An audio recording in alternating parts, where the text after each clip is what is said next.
Commander Jake Morrison watched the last human ship disappear into the darkness of space. The evacuation was complete. 72 hours earlier, the message had arrived from the Galactic Hegemony. It was simple and direct. Humanity had to leave all colonies beyond the Sol system or face total destruction. The aliens had grown tired of human expansion. They called humans chaotic and unpredictable. The Vorthak Empire led the coalition of 12 species. Emperor Zethkar himself had signed the order. Terran space was now forbidden. No alien would enter within 50 light-years of Earth. No human could leave that boundary either. Jake turned to his communications officer. "Send the final message to Admiral Carter. All civilian ships are clear. Military vessels are pulling back to the line." Captain Lisa Grant stood on the bridge of her ship above New Denver Colony. The planet below had been home to 3 million humans. Now it was empty. The colonists had packed what they could carry. Everything else was left behind. Homes, businesses, entire cities stood vacant. It hurt to see it all abandoned. Lisa had fought in the border wars against the Zalani pirates. She had helped establish trade routes with the peaceful Thekvar. Now those same species were part of the coalition demanding human isolation. The galaxy had turned against them. "Captain," her navigator called out. "We're approaching the boundary line." Lisa nodded. "Take us home." On Earth, Admiral Ben Carter made the hardest choice of his military career. The human fleet could fight. They had good ships and brave crews, but the odds were impossible. 12 species with thousands of warships against humanity's few hundred vessels. The war would be over in weeks. Earth itself would burn. "Activate Protocol Omega," Carter ordered. His staff exchanged glances. Protocol Omega was theoretical. It had never been used before. But the situation was desperate. "Sir, that means complete isolation," his aide warned. "They want us isolated," Carter replied. "We'll give them exactly what they asked for." The protocol went into effect immediately. Every communication array pointed outward went silent. Every trade beacon was shut down. Every diplomatic channel closed. If the galaxy wanted humanity cut off, they would get total silence. Emperor Zethkar addressed the Hegemony Council from his throne world. The assembled ambassadors listened as he declared victory. The human problem was solved without firing a shot. The chaotic element that had disrupted galactic order for decades was finally contained. "Today marks the beginning of a new age," Zethkar announced. "An age of proper order and stability. No longer will reckless human expansion threaten established territories. No longer will their unpredictable nature disrupt careful diplomatic arrangements." The other species leaders agreed. The Zalani Confederation representative spoke of returning to traditional trade methods. The Thekvar military commander praised the restoration of proper military discipline. Even the younger species seemed relieved to be free of human competition. Dr. Amy Foster watched the announcement from her laboratory on the neutral station, Kepler. Point. As one of the few humans allowed to remain outside the boundary, she felt the weight of isolation settling over her people. But she also noticed something else. The other scientists seemed almost too eager to celebrate human departure. "Finally, we can focus on real science," her Vorthak colleague declared. "Human methods were always too rushed, too experimental." Amy said nothing. She remembered the breakthrough in quantum medicine that had come from human research just months earlier. She thought about the new energy conversion systems that human engineers had developed. The galaxy was cutting itself off from more than it realized. Back in human space, the transformation began immediately. With no external markets to serve, human industry turned inward. Research that had been shared freely with alien species was now kept secret. Technologies that had been adapted to alien biology were refined for human use only. Dr. Paul Morgan led the research division on Luna Station. The moment Protocol Omega activated, his team's priorities changed completely. Instead of developing products for 12 different species, they could focus solely on human advancement. "We're free to pursue projects the aliens called too dangerous," Paul told his staff. "No more committees questioning our methods. No more delays while alien scientists debate our proposals." The work began that same day. Projects that had been shelved due to alien concerns were restarted. Experimental technologies that violated hegemony safety protocols moved forward. Within weeks, human research was advancing faster than it had in years. Major Helen Ross commanded the patrol ships monitoring the new boundary from the human side. Her orders were clear. No alien vessel was to cross the line for any reason. No human ship was to leave without direct authorization from Earth Command. "It feels like we're prisoners in our own space," one of her officers complained. Helen disagreed. "We're not prisoners. We're protected. The galaxy wanted us gone. Now they'll learn to live without us." The first test came quickly. A Zilani merchant ship approached the boundary claiming engine trouble. They requested permission to enter human space for repairs. Helen's response was immediate and final. "Negative. Repairs must be made outside the boundary. Human space is closed to all alien vessels." The merchant captain protested. Human repair facilities were the best in the galaxy. Their engineers could fix any ship. Helen cut the communication without another word. Senator Karen Wells remained on Kepler Point as humanity's last official observer. Her job was to monitor galactic affairs and report back to Earth. What she saw in the first month surprised her. The other species seemed genuinely happy about human isolation. Trade agreements that had been stalled by human competition moved forward quickly. Diplomatic disputes that humans had complicated were resolved with traditional methods. The galaxy was settling into comfortable patterns that hadn't existed in decades, but Karen noticed cracks appearing. Innovation slowed without human input. The rapid technological progress that had characterized recent years began to stagnate. Medical advances that relied on human research stopped coming. New ship designs that incorporated human engineering disappeared from development schedules. How long before they realize what they've lost? She wondered. The question would be answered sooner than anyone expected. The galaxy had chosen order over chaos, stability over innovation, tradition over progress. They had removed the one element that had pushed them forward for generations. Humanity accepted their isolation with quiet determination. If the galaxy wanted them gone, they would stay gone. But they would also continue growing, learning, and preparing. The boundary was not a prison wall. It was a shield behind which humanity would transform itself into something the galaxy had never seen before. The declaration was complete. Terran space was forbidden. The Empire had won its victory, but victories sometimes carry prices that only become clear much later. The galaxy had chosen pride over pragmatism. They would learn the cost of that choice in the years to come. 5 years had passed since the declaration. The galaxy had grown comfortable with human absence. Trade flowed more smoothly without human merchants undercutting established prices. Diplomatic meetings proceeded without human representatives asking uncomfortable questions. The younger species learned proper respect for their elders. Emperor Zethkar reviewed the quarterly reports with satisfaction.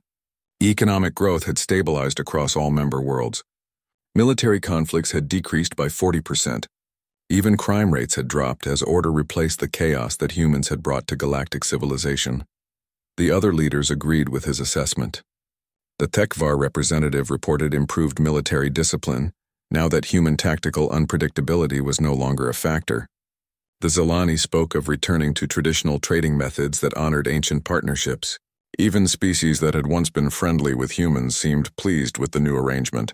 Senator Karen Wells watched these meetings from her observation post on Kepler Point. As the only human allowed to remain in neutral space, she had become invisible to most aliens. They spoke freely around her as if she were not there. What she heard both fascinated and worried her. The species were definitely more comfortable without human presence. Decisions that had taken months of debate now passed in days. But Karen noticed other changes too. The rapid pace of innovation that had marked the past century was slowing. New technologies appeared less frequently. Medical advances that had once arrived monthly were becoming rare. Dr. Amy Foster worked in the Hegemony's Central Research Facility. Her human heritage made her colleagues uncomfortable, but her skills were still needed.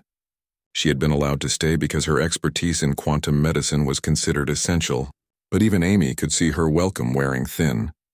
The research facility had once buzzed with activity.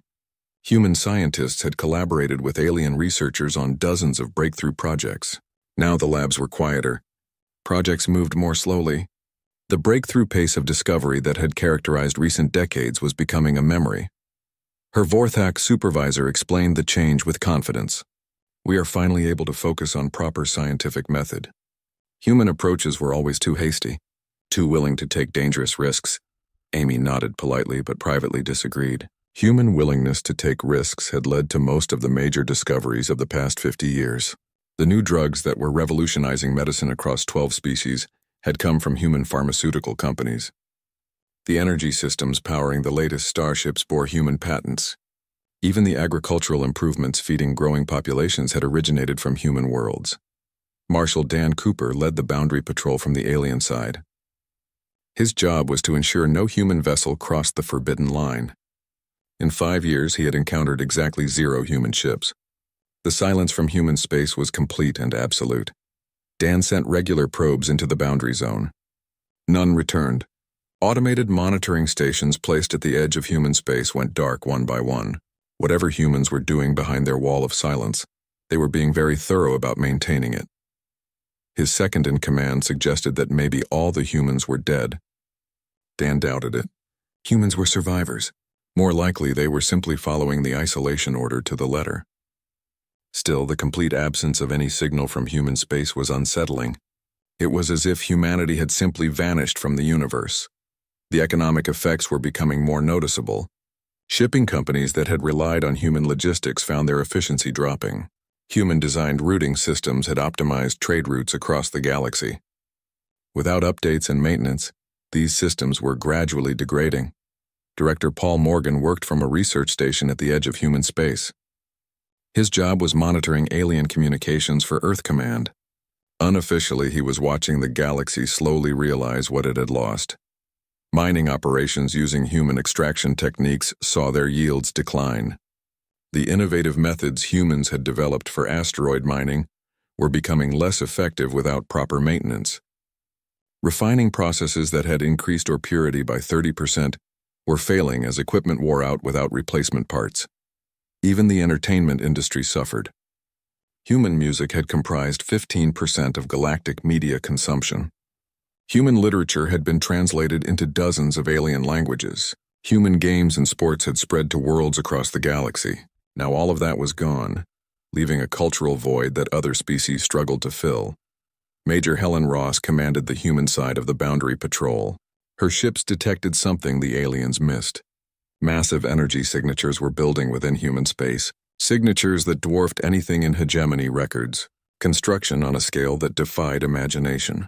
When she reported this to Earth Command, she was told to maintain observation and say nothing. The aliens remained convinced that human isolation would lead to stagnation and eventual collapse. They expected to find empty worlds ripe for colonization when they finally decided to lift the quarantine. The energy readings suggested something very different was happening. Captain Alex Thompson supervised construction of the new facilities in the Centauri system. The projects had been impossible while humans maintained relations with the galaxy. Alien safety regulations had blocked research into dangerous technologies. Hegemony oversight had prevented development of weapons that violated treaty restrictions. Now, with complete freedom to innovate, human science was advancing at an unprecedented rate. Technologies that had been theoretical were becoming practical. Experiments that had been forbidden were yielding breakthrough results. The isolation that was supposed to weaken humanity was actually unleashing their full potential. The younger species were the first to ask questions. Why had technological progress slowed? Why were their quality of life indicators declining? The older species insisted this was temporary. Order required sacrifice. The chaos humans brought had been holding everyone back anyway. But in the Outer Rim territories, black market traders whispered strange stories. Ships of impossible design had been spotted at the edge of known space, vessels that moved faster than physics should allow, technology that seemed decades ahead of anything in hegemony databases. These ships vanished before they could be intercepted, leaving only sensor ghosts and confused reports. Dr. Foster received a private message that changed everything. Hidden in routine data from her medical research was a communication from human space. The message was brief but shocking. Human medical technology had advanced 5 years beyond anything the galaxy possessed. Diseases that still plagued alien worlds had been completely eliminated in human space. The message included detailed information about new treatments and cures. Amy realized she was looking at medical knowledge that could save millions of lives across the galaxy. But she also understood the implications. If human medicine had advanced this far, what about their other sciences? What about their military technology? Senator Wells noticed increased security around alien research facilities. Projects that had once been open were now classified. Scientists were being reassigned without explanation. When she tried to investigate, she was politely but firmly told that human observers were no longer welcome in sensitive areas. The galaxy was starting to suspect that human isolation had not produced the expected results. But pride prevented them from admitting their mistake. They had declared Terran space forbidden. They had demanded human departure. They could not now acknowledge that they might have made an error. The silence from human space continued. No signals, no communications, no contact of any kind. But the energy signatures kept growing. The impossible ships kept appearing at the edges of galactic civilization. Something was happening behind the boundary. Something that challenged every assumption the aliens had made about human capabilities. 5 years of isolation had not weakened humanity. Instead, it had set them free to become something the galaxy had never imagined possible. The Empire had won its victory, but the price of that victory was only beginning to become clear. 10 years after the declaration, the first major cracks appeared in the galactic economy. What had begun as minor inefficiencies had grown into serious problems. The Zelani Confederation reported crop failures across 3 agricultural worlds. Their enhanced farming techniques, originally developed with human assistance, were failing without proper maintenance and updates. Director Paul Morgan documented each failure from his monitoring station. The agricultural systems the aliens were losing had increased crop yields by 60%. The techniques required constant refinement and adjustment based on soil conditions, weather patterns, and genetic variations in the crops. Without human agricultural scientists to provide updates, the systems were breaking down. The Thekvar military faced similar problems. Their newest warships suffered mysterious system failures. Critical components designed by human engineers were wearing out without replacement. The advanced targeting systems that had given Thekvar forces their edge in recent conflicts were becoming unreliable. General Chris Walker commanded the hegemony's joint military forces. He had opposed human isolation from the beginning, but his warnings had been ignored. Now he watched his fleet's capabilities decline month by month. Ships that had been the pride of galactic civilization were becoming obsolete without human technological support. Walker reported to the Hegemony Council with growing concern. "But we are losing our advantage over the Outer Rim pirates. Our ships were superior because of human innovations. Without those innovations, we are falling behind." Emperor Zethkar dismissed these concerns with typical arrogance. "Temporary difficulties. Our own scientists will develop better solutions that do not depend on chaotic human methods." But the hegemony's scientists were struggling. Research that had once proceeded rapidly was now bogged down in traditional approaches. The innovative thinking that had driven breakthrough discoveries was nowhere to be found. Projects that should have taken months were stretching into years. Dr. Amy Foster watched her colleagues grow increasingly frustrated. The quantum medicine research that had been her specialty required constant innovation. New approaches to treating alien biology that human creativity had made possible were now beyond reach. Her Vorthok colleagues insisted their traditional methods were superior, but the results spoke for themselves. Progress had virtually stopped. Major Helen Ross detected massive energy buildups within human space. Her sensors registered construction on a scale that dwarfed anything in galactic history. When she reported these readings to High Command, she was transferred to a more appropriate posting in the Outer Rim. Her replacement was ordered to focus on external threats and ignore readings from human space. The younger species began asking uncomfortable questions. The Corvin Assembly had enjoyed a golden age of technological development during the years of human contact. Their cities had been transformed by human architectural innovations. Their industries had grown exponentially using human manufacturing techniques. Now both were stagnating. Ambassador J. Collins represented one of the newer species. He spoke what many were thinking. "Why have we stopped progressing? Before the isolation, our civilization was advancing rapidly. Now we seem to be moving backward." The older species had ready answers. Progress took time. Proper development could not be rushed. The chaotic human approach had created instability that needed to be corrected before real advancement could continue. But privately, even the elder species were concerned. The Vorthak Empire's industrial output had peaked during the years of human cooperation. Their mining operations had achieved unprecedented efficiency using human extraction methods. Their manufacturing had reached new levels of precision with human quality control systems. All of that was declining without human input. Senator Karen Wells noticed changes in alien behavior on Kepler Point. The confident discussions of earlier years had given way to worried whispers. Delegates spoke in hushed tones about problems on their homeworlds. Economic indicators were trending downward across all major species. The entertainment industry provided a clear example of the losses. Human music had been removed from all broadcast systems after the isolation began, but nothing had replaced it. The gap left by human cultural contributions was obvious to anyone who remembered the diversity of pre-isolation entertainment. Alien audiences were restless and unsatisfied with purely traditional content. Marshal Dan Cooper's Boundary Patrol detected disturbing activity. Massive ships appeared briefly at the edge of human space before vanishing. The vessels were unlike anything in hegemony databases. They moved with impossible speed and agility. Their energy signatures suggested power sources far beyond current galactic technology. When Cooper reported these sightings, he was told to classify them as sensor errors. High Command did not want to acknowledge that humans might have developed superior technology.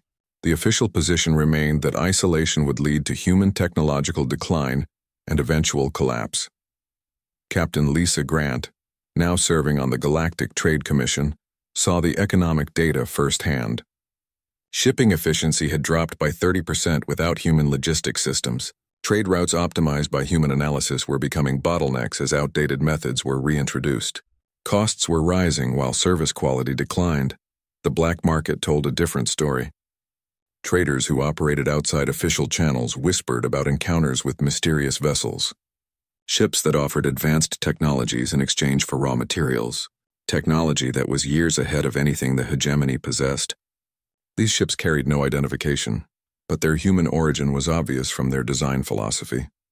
Dr. Foster received another hidden message from human space. The medical advances continued to accelerate. Treatments for diseases that had plagued the galaxy for centuries were now routine in human territory. Genetic therapies that could extend lifespans by decades had been perfected. Surgical techniques that could repair previously fatal injuries were standard procedure. The message included a disturbing addendum. Human space was completely disease-free. Every pathogen that had crossed the boundary had been eliminated within months. The medical knowledge that could save billions of alien lives was locked away behind the isolation barrier. Admiral Ben Carter, now aging but still sharp, reviewed intelligence reports from across human space. The isolation had triggered an explosion of innovation unlike anything in human history. Free from alien oversight and restrictions, human science had leaped forward by decades in just 10 years. Military technology led the advances. Weapons that violated every hegemony treaty had been developed and deployed. Ships that incorporated breakthrough propulsion systems were patrolling human space. Defense systems that could stop any known weapon protected human worlds. If the galaxy ever tried to invade, they would face technology beyond their comprehension. The consequences of isolation were becoming clear to anyone willing to see them. The galaxy had cut itself off from its most innovative species. The rapid progress that had characterized the past century had been largely driven by human creativity and willingness to take risks. Without that driving force, galactic civilization was stagnating. Emperor Zethkar received increasingly worried reports from across his empire. Economic growth had turned negative. Military effectiveness was declining. Social unrest was growing as quality of life indicators dropped. But admitting error would mean admitting that humans had been valuable partners rather than chaotic threats. The pride that had driven the isolation decision now prevented its reversal. The hegemony had declared humans too dangerous to remain in galactic society.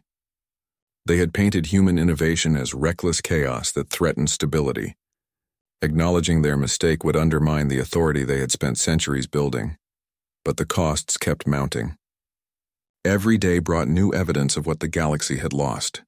Every month showed further decline in capabilities that had once made the hegemony dominant.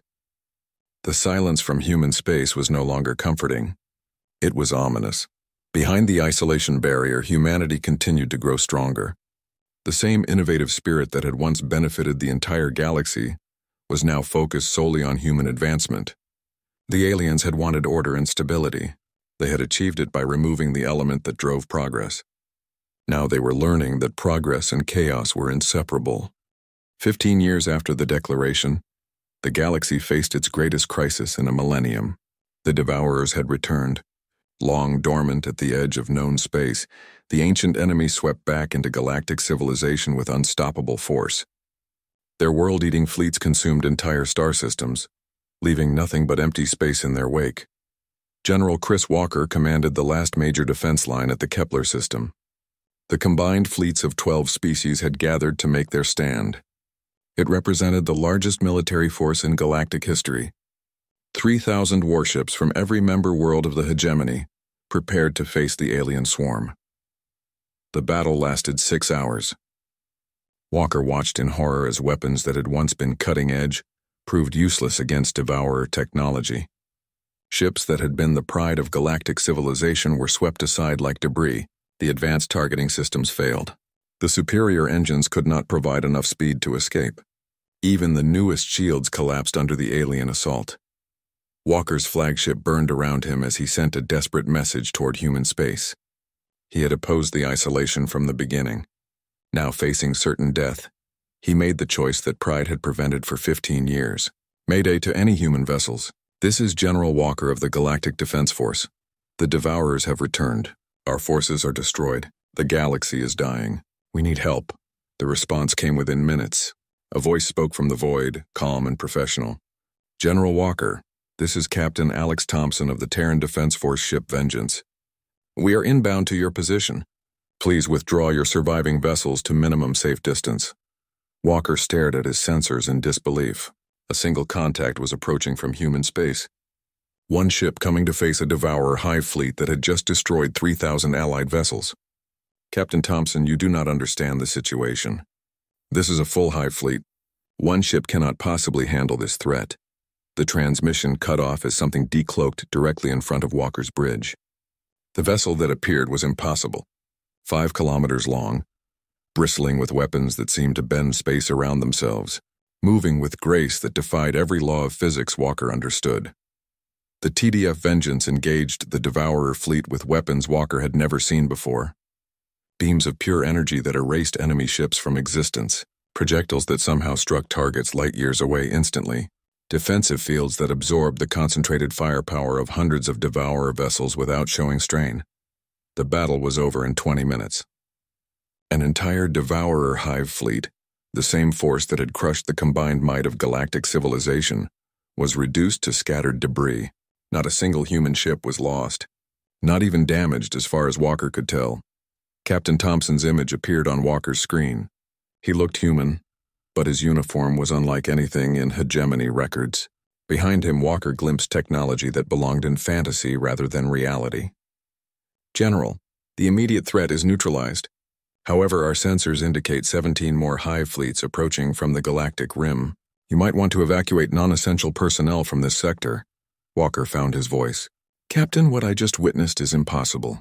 Your technology is beyond anything we have on record. How did humans develop such capabilities in just 15 years? Thompson's expression remained neutral. General, this is what 15 years of uninterrupted human development looks like. When you isolated us, you removed all external limitations on our research. We have had complete freedom to innovate without committee oversight, without safety restrictions, without political interference. The results speak for themselves. The revelation spread across the galaxy within hours. Humanity had not stagnated in isolation. They had exploded forward technologically at a pace that dwarfed anything in galactic history. Free from alien influence and restrictions, human innovation had accelerated beyond all prediction. Emperor Zethkar received the battle reports with growing horror. The humans had developed weapons that could destroy Devourer hive fleets single-handedly. Ships that incorporated propulsion systems decades ahead of hegemony technology. Defensive capabilities that made their vessels virtually invulnerable to conventional attack. Dr. Amy Foster watched the recordings of the battle from her laboratory. The quantum physics involved in human weapon systems were beyond her understanding. The engineering required to build such vessels challenged everything she thought she knew about material science. Humanity had become something unrecognizable in just 15 years. Marshal Dan Cooper, still patrolling the boundary, detected massive fleet movements within human space. Hundreds of impossible ships were mobilizing, Energy signatures indicated weapons that could crack planets, defensive systems that could shield entire solar systems. The humans were not just advanced. They had become godlike in their capabilities. Admiral Ben Carter, now elderly but still commanding human forces, addressed the Emergency Hegemony Council via quantum communication. His image appeared before the assembled leaders of 12 species, transmitted from somewhere in the depths of human space that no alien had seen for 15 years. Leaders of the Galactic Hegemony, Carter began, you isolated humanity to preserve galactic order. You succeeded in that goal. You also created the very situation you now face. Without external interference, human science and technology have advanced exponentially. We are no longer the species you banished 15 years ago. The alien leaders sat in stunned silence. The human admiral continued without emotion. The devourer threat requires immediate action. Our analysis indicates 47 hive fleets are approaching from multiple vectors. Your combined forces cannot stop them. We can. The question is whether you want our help. Senator Karen Wells, still observing from Kepler Point, watched the political crisis unfold. The same species that had demanded human isolation now faced extinction without human intervention. The pride that had driven the original decision now warred with the desperation of survival. The younger species spoke first. They had suffered most from the technological stagnation of the past 15 years. Their representatives begged for human assistance, offering anything in exchange for protection. The older species hesitated, unwilling to admit their error but terrified of the alternative. Captain Lisa Grant, monitoring communications across the galaxy, saw panic spreading through civilian populations. Word of human technological superiority had leaked despite official attempts at secrecy. Populations that had celebrated human isolation now demanded their government seek human help against the devourers. Dr. Foster received another message from human space. Medical technology had advanced to the point where aging could be reversed and death from disease eliminated entirely. Humans now lived indefinitely healthy lives. The galaxy that had rejected them was dying while they had conquered mortality itself. Major Helen Ross, transferred back to active duty for the crisis, saw more human vessels approaching the boundary. Ships that dwarfed even the mighty Vengeance, mobile bases that could manufacture entire fleets, weapons platforms that could sterilize entire star systems if necessary. Humanity had become a civilization that transcended every limitation the galaxy had thought absolute. The revelation was complete. The chaos and unpredictability that aliens had feared in humanity had been channeled into pure innovation. The risks they had considered too dangerous had yielded technologies that bordered on magic. The species they had isolated as primitive had evolved into something that made the rest of the galaxy look barbaric by comparison. Admiral Sam Rodriguez arrived at the Emergency Hegemony Council aboard the TDF Liberty, a vessel that made even the legendary Vengeance look modest by comparison. The ship stretched 30 kilometers from bow to stern, its hull incorporating materials that seemed to shift between dimensions. The assembled leaders of 12 species waited in their council chamber, surrounded by the most advanced technology their civilizations could produce. It looked primitive compared to what humanity now possessed. Rodriguez stepped into the chamber wearing a uniform that seemed to absorb light around its edges. Her presence commanded immediate attention from beings who had once considered humans inferior. Behind her walked a small honor guard of human officers, whose casual confidence spoke of absolute technological superiority. Leaders of the Galactic Hegemony, Rodriguez began, you requested human assistance against the devourer threat. We are prepared to provide that assistance. However, there will be conditions. Emperor Zethkar, his proud bearing diminished by recent events, spoke first. Admiral, the galaxy faces extinction. Surely this is not the time for negotiations. Rodriguez fixed him with a steady gaze. Emperor, your pride created this situation.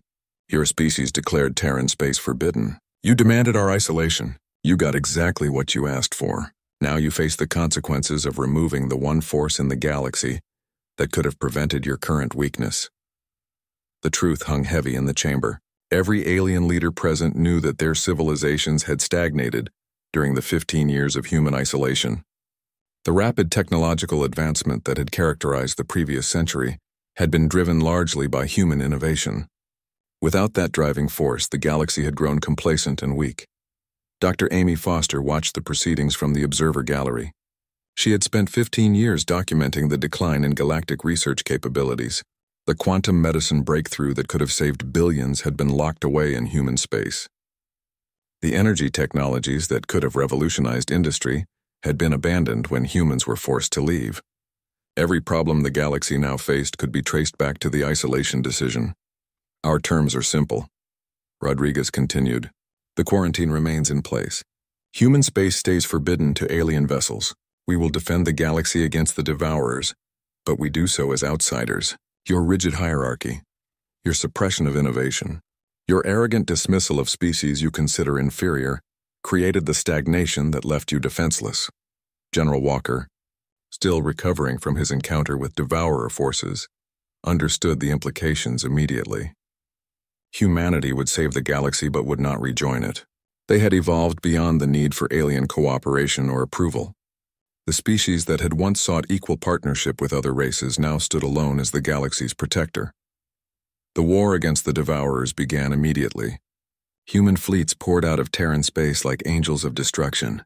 Their vessels incorporated technology that bordered on supernatural, ships that could exist in multiple dimensions simultaneously, weapons that struck across impossible distances with perfect accuracy, defensive systems that rendered entire fleets invulnerable to conventional attack. Captain Alex Thompson led the assault on the first major devourer stronghold. His fleet of 12 vessels faced a force that had consumed 17 star systems. The battle was broadcast across the galaxy so alien populations could witness human military might firsthand. The engagement lasted exactly 37 minutes. The devourer stronghold and its defending fleets were completely eliminated without a single human casualty. President Rachel Coleman addressed the galaxy from Earth via quantum communication that bypassed all known transmission methods. Her image appeared simultaneously on every inhabited world, transmitted through technology that made alien communication networks look like primitive smoke signals. Citizens of the galaxy, Coleman began, your leaders isolated humanity because they feared our unpredictability. They wanted order and stability. They achieved it by removing the element that drove progress and innovation. Now you see the result. Stagnation leads to weakness. Pride leads to vulnerability. You rejected chaos and embraced entropy. The president's words carried across space to populations that had celebrated human isolation 15 years earlier. Now those same populations watched human forces save system after system from devourer fleets. The species they had wanted gone had become their only hope for survival. Marshal Dan Cooper observed human military operations from his boundary patrol vessel. The logistics alone defied comprehension. Human fleets appeared wherever devourers attacked, often arriving before the aliens could fully deploy. Their coordination was perfect. Their tactics were flawless. They fought like a species that had transcended the limitations of three-dimensional warfare. The younger alien species watched in awe as human forces saved their homeworlds. The Corvin assembly had been hours away from complete consumption when human ships arrived. The intervention was swift and absolute. Devourer fleets that had seemed unstoppable were reduced to debris in minutes, but the humans offered no comfort, no reassurance, no promise of future protection. They completed their missions and withdrew to the boundary of their forbidden space. They were saviors, but distant and unreachable ones. Dr. Foster received final communications from human medical research facilities. The data she reviewed made her weep. Humans had not only conquered disease and aging, but had begun to transcend biological limitations entirely. They were evolving into something beyond organic life while the galaxy they protected remained trapped in primitive flesh. The older alien species struggled to comprehend their situation. The Vorthak Empire had spent centuries building their reputation as the galaxy's premier military power. Now they watched human teenagers pilot vessels that could destroy their entire fleet without effort. The hierarchies they had spent millennia establishing were meaningless in the face of absolute human superiority.